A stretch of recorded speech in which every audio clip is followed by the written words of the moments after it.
Good morning and happy first Sunday of Advent. We had such a great time yesterday, and again today we have a fun-filled day ahead of us. We're kicking off our fun old-fashioned family Christmas by heading out into the country in the old front-wheel drive sleigh to embrace the frosty majesty of the winter landscape and select that most important of Christmas symbols. Yeah, we're gonna go out and get our Christmas tree. We're gonna meet up with the family, go out and cut down some trees for us, and then we're all gonna meet up at my sister-in-law, Peter's sister, for yet another Christmas lunch. So I thought I would just open my Advents now because I don't know how much time I'll have later. First, I'm gonna open the one from Camijo Knit. It's the one that is based on the paintings of the Danish artist Anna Anker. Let's just look at today's. Wow. Ooh, this is a fun one. Wow, it's beautiful. It's amazing. They're gonna look so good together, those colors. They really go together well. This is beautiful. I am still going back and forth in regards to the main color. Because as one of you also commented, I am really leaning towards the brown earthy version. My only problem is that's probably going to be a sweater that I have knit myself before, so to speak.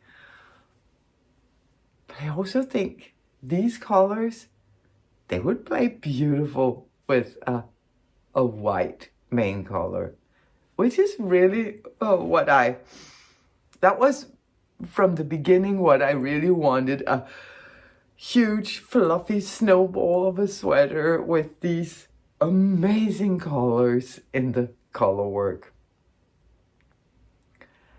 I hope I'll be ready to make a decision within a couple of days so that I can cast on, because I kind of miss knitting. I've only been crocheting for the past couple of days. I'm talking about crochet. Let's open day 3 of the Advent to Pia from Pia.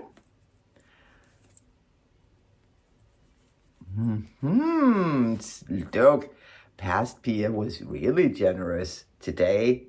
There's a yarn cozy in there.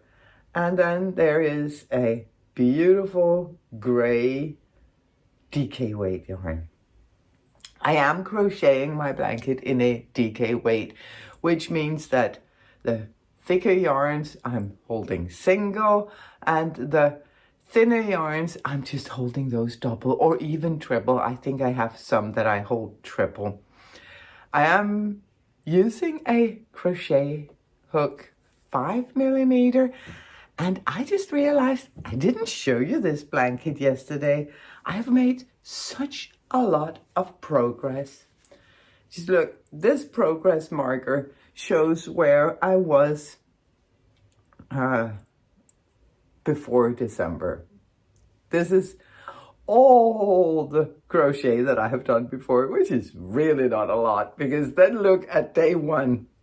I almost doubled it. And this was day 2. This was yesterday's Christmas lunch, where I was able to do quite a lot of crochet. And I am obviously putting in the yarns that I have gifted myself.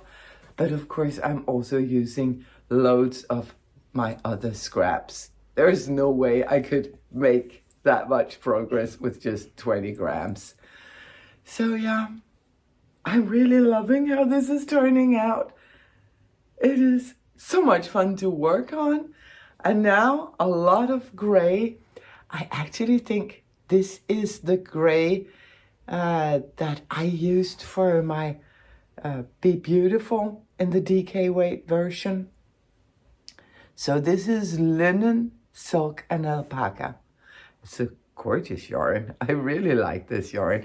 It'll be a lot of fun working with that again. So that's gonna go in the basket. I just keep the scraps and the blanket in this huge basket.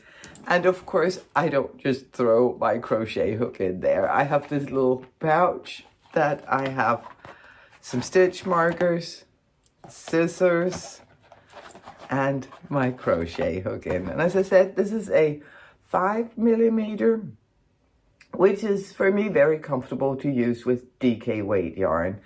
I don't want a blanket that can stand on its own. I want a drapey, wonderful blanket that I can really curl up in. And I am achieving that with a 5mm hook.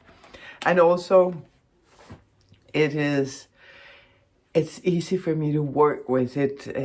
The stitches are loose enough that I don't have to struggle and put strain on my elbow. My elbow is historically, my elbow has not loved crochet, but I am experiencing no pain at all these days. So yay for that. The last advent for me to open today is going to be this one, the Harry Potter advent from Dragon Horde Yarn and Yarn Cafe Creation. Judging from the packaging, I would say this is a Yarn Cafe Creations day.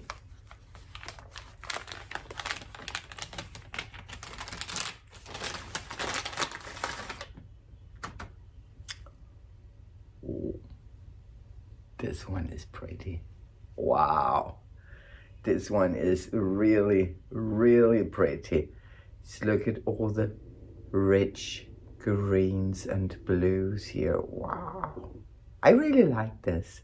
And this one is gonna go beautifully with the one from day one, which is actually one of the things that I really like about me opening this advent and then later deciding which main color to pair it with and how to place the colors. Maybe I want to move things around. I don't know, but I will have the choice. This color is called Malfoy Manor.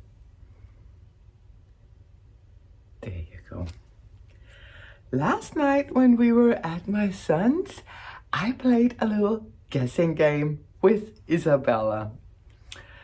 I mean, it's gonna be her blanket. In a way, it's her yarn. I wanted her to have some fun. And I have always loved the guessing games that they play over at Nitty Nighty, where Natalie and her husband will guess together. One of them will look at the yarn and try to guess the name, and the other one will look at the name and try to guess the colors.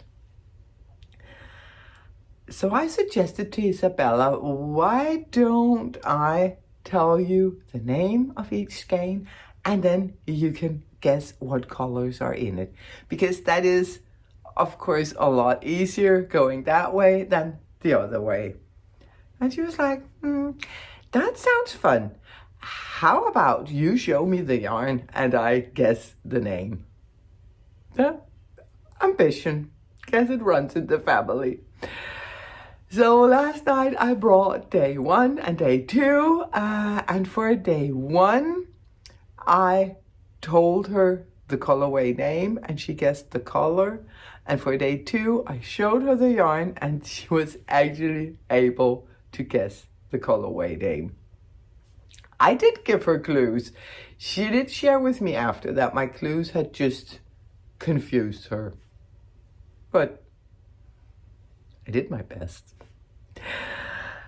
I did not post it on yesterday's vlog because Isabella and I were speaking Danish, so I need to put on some subtitles. I'm gonna do that and then I'm gonna put it right here.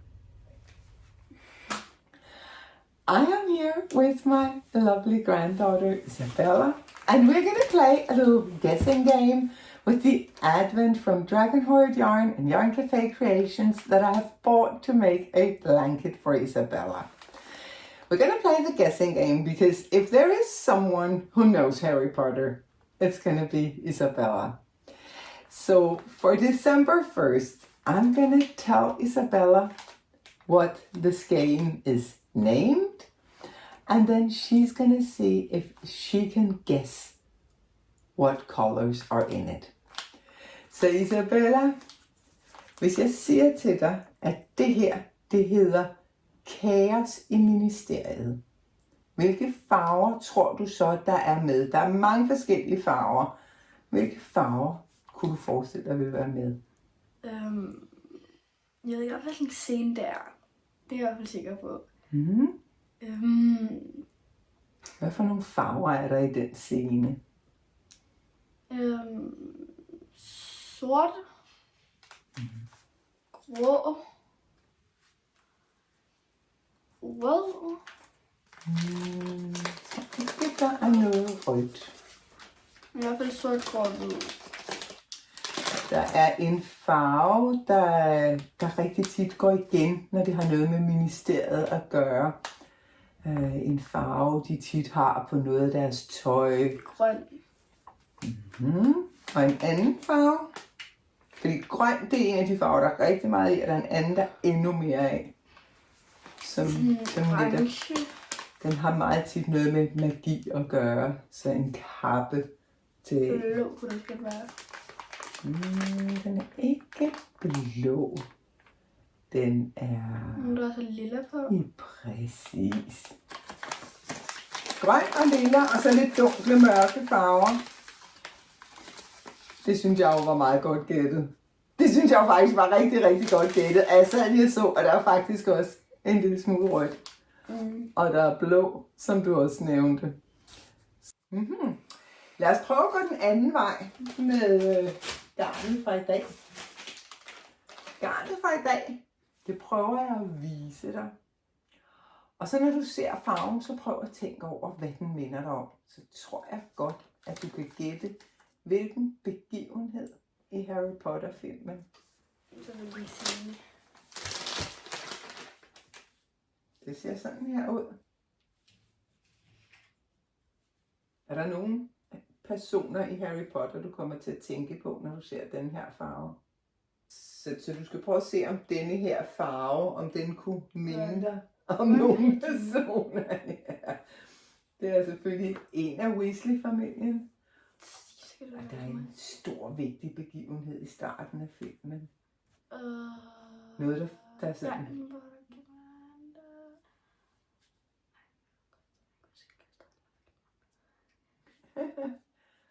Det er ret tidligt i filmen, at der sker noget vigtigt. Der er et stort arrangement. Det er ikke specielt vigtigt for selve historien, men det er et meget stort arrangement for dem, der er med til det. Ja, der var også 2 ting, der var udelukket ved det.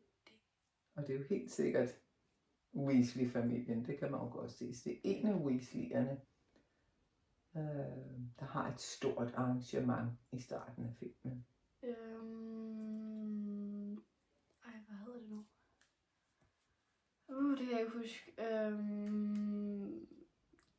De der 2 brødrene Weasley, som...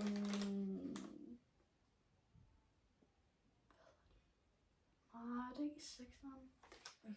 Du kender godt ordet for den type begivenhed, der er tale om. Det er et ord, du kender. Du har selv deltaget i den slags begivenhed. Både sammen med din mor og sammen med din far har du deltaget i den slags begivenhed.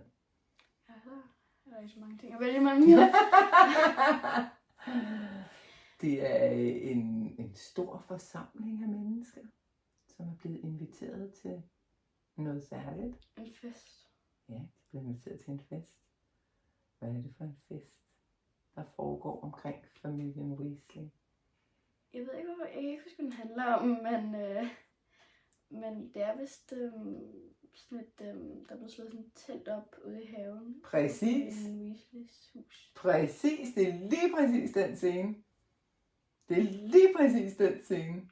Men da du sagde, at jeg havde været til sådan en begivenhed, det har jeg jo ikke. No, den slags, den slags fest, de holder i det telt. Den slags fest har du været til. Du har været til den en gang sammen med din mor og Dennis, hvor de var hovedpersonerne, og en gang med far og Katrine. Nå, jeg hvor... føler, der er nogen, der bliver gift. Ja, det er nemlig bryllup. Det var godt gættet! Hey, det klarer du mega godt. Jeg synes jo, det er vildt svært. Isn't you just amazing?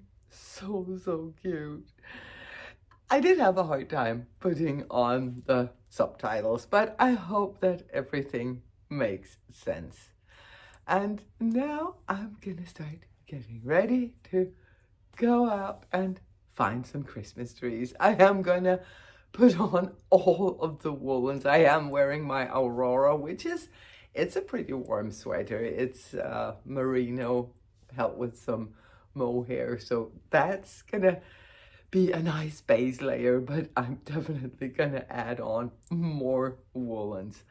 And yeah, I will film a little bit throughout the day, and hopefully tonight I can get my sister-in-law to share with us her crochet work in progress. She's a crocheter, so that's the plan for today. I will see you later.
I am now in my sister-in-law Jette in her craft room. She is a crocheter, a relatively new crocheter. I mean, you've always known how to crochet, but you never really did it. No. Until a couple of years ago, at Christmas actually. 2 years ago, yeah. Yeah. Yeah. It was because I think that I learned it in school, how to do it, but I never really thought that I could. And then I remember you saying, you know what, when you got the yarn, you can make magic. And then I thought, can I make magic? Perhaps I can. And then 2 years ago at Christmas, we went to my mother's house. Yeah. And I saw you knitting and so on, and I thought, oh, I would love to make a granny square or a blanket. Yeah. And then you taught me how to, and then that Christmas I was like, yeah, and you kept calling. Yeah. How did I change rounds? exactly. And I made my first blanket like in a week, and it was a huge one. Yeah. And your husband was actually really happy he was. that you found crochet. Yeah. Because I could imagine families would be like, are you really going to sit there every day for hours? But he was really happy that you found something that you had so much joy in. Yeah, and that I could just relax doing. And I enjoy doing it when the TV's on and when we're just in the room together, and he can do whatever he likes, and then I'm just, crocheting and just enjoying. Yeah. For a long time, you only made blankets, and you made many blankets. Lots of you blankets. Made a lot of baby blankets, like little hints to your kids. Yeah. Am I getting grandchildren anytime soon? Exactly. Yeah, and I've also made some really big ones for my daughter. When she went on a journey for 2 months. I made that blanket for her. Every night I just remembered her and thinking of her, and then I made that blanket. You're crocheting all of your love into the stitches. Yeah. That's what's so special about making for other people is that you just knit or crochet all of your love for that person into every stitch. Yeah, and I enjoy when someone says, I would love having a blanket, a scarf or something like that. And then making it thinking of them. Yeah, you're a very generous crocheter. Not like me. But I think it's because I'm like, first of all, I enjoy doing it like every other one who does anything creative, I think. Yeah. But also, like, I'm so proud that someone would like to have my work. Yeah. So I'm like, yeah. So that's the extra joy that what you create with your hands really creates joy in other people. Exactly. Yeah. I've never thought about it that way. That's pretty cool. Yeah. Maybe I could become a gift knitter. Yeah. Yeah. So what are you working on right now? This is just a Sophie scarf. Yeah. And I just finished one yesterday as a gift also for my, it's in the family, one who had one on her Christmas wish list. But that was a buying one. And I thought I would like to make one for her. And I wasn't supposed to do it like so fast, but I guess it was also because I was thinking of her and my family went to visit her yesterday. So I thought that would be really nice if she could get it yesterday. So they brought it for her, and they've told me that she was so happy and so she loved it. Nice. Yeah, but it is funny how some projects just fly off the needles or the hook in this case, and others it can be so difficult. Yeah, picking it up, working on it, and it's like you're just losing steam mid-process. Yeah. What do you do when you lose steam on a project? I have lots of projects. Really lots of projects. Because sometimes I like to just have something that I can do while watching TV or something. And other things I like to be more focused on. Yeah. So, and I have a blanket I showed you. Yeah. And it's been the blanket. And I started making it in May.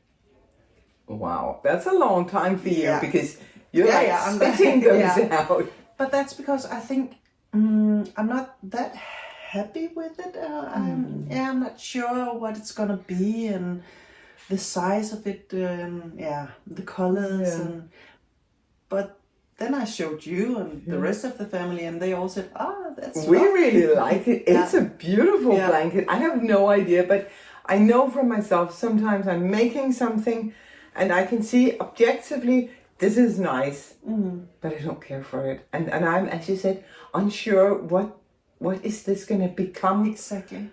How can I imagine this being used? And if I don't have a clear image of that, then it becomes difficult to finish a project. Yeah. And I think for me it's also a problem because I have this brain damage. That means that I have difficulties with remembering how to make the different stitch patterns. Exactly. So a lot of times, even though if I've made this and I've made like 4 of them, but then if I haven't made it for perhaps a couple of months, then it's like starting all over for me. I have to watch YouTube videos again and so on. So, and then, and then it's fine. But it's, I don't really make a lot of difficult patterns and so on because I can't remember. No. So it has to be like easygoing for me, and then I enjoy. Yeah, because something to catch your attention, Exactly. but not be too demanding. Exactly, because I've tried to make like animals and so on, and Yeah, the little amigurumi. yeah. A couple of years back, you suffered a severe brain damage. You were in coma. You scared us. Yeah. Yeah. But I think it seems like crochet actually helped you work through the period of time where you had to come to terms with being damaged. Exactly. With seeing yourself as, I have these limitations, I am going to have these forever, which was, for everyone that would be difficult, but it seemed like that you could take your crochet and it would embrace you, it would keep you safe as you were processing this huge change in your life. That's exactly how it was. Yeah. It's amazing. Yeah. It's amazing what these crafts can do for us. Yeah. And I just, I think for me it was like finding, I had to like find a new way to become me. Because I was a teacher and I was a lots of things, and you were very outgoing, very active, and socially you were very giving. And then you couldn't do that anymore. You just didn't have strength and the power to do that. Exactly. So you kind of had to reinvent yourself. Exactly, and I had to just think about what can I do and what gives me joy. Yeah. Instead, I could easily just be the housekeeper. Yeah. So for me, it's also very important that I have something that just gives me joy and something that I can create. Yeah, and you are creating beautiful things. Yeah. But I think what is even more beautiful than your projects is actually the story. The story of finding a new you through the things that you create. You were a painter before, and you started painting again now recently. Yeah. You're working on a beautiful piece that I can see just behind us. Yeah. That's lovely because it's been a while where you haven't painted. It's been like 10 years. Yeah. So nice that you're getting again the creative extra power to even take up something that is quite demanding. Yeah. And I'm like trying all different kinds of ways. I've been making pictures, and I've been making like Christmas decorations and wreaths, and I've been making like Christmas socks, sewing. I haven't seen those. I'm not good at it, but I like it. But but the one thing that I always like gets back to that's a crochet. Yeah. Jette does actually sell some of her overload on Instagram, so we're just gonna put her Instagram account here so you can go take a look, because a lot of things goes up these days. So you were making all these beautiful Christmas decorations, and your crochet things are also there. Smaller blankets and even larger blankets. Would you do orders, like people contact you and say, I would like to buy a scarf? Or you do that? Yeah. I do that. Okay. So I do it already. So on Instagram. Yeah. That's really nice. Thank you for sharing your story. It's a very personal story that you're sharing here, but I know that it's so inspiring. We often talk about it in the community of knitters and crocheters. We all come with our own unique story, and it's a very safe space to share. So I hope that you want to join us in our Yeah. safe space. Yeah, But thank you so much for sharing. You're welcome. Now we'll go eat some of your delicious candy you Yeah. made for us. Let's do that. We know the time is short. We blink and then it's gone. So we better make the most of what we've got. So take your neighbor by the hand and join the dance parade before the clock strikes and it's all too late. I'm not wasting any dreams this Christmas. I've made my wish upon that star.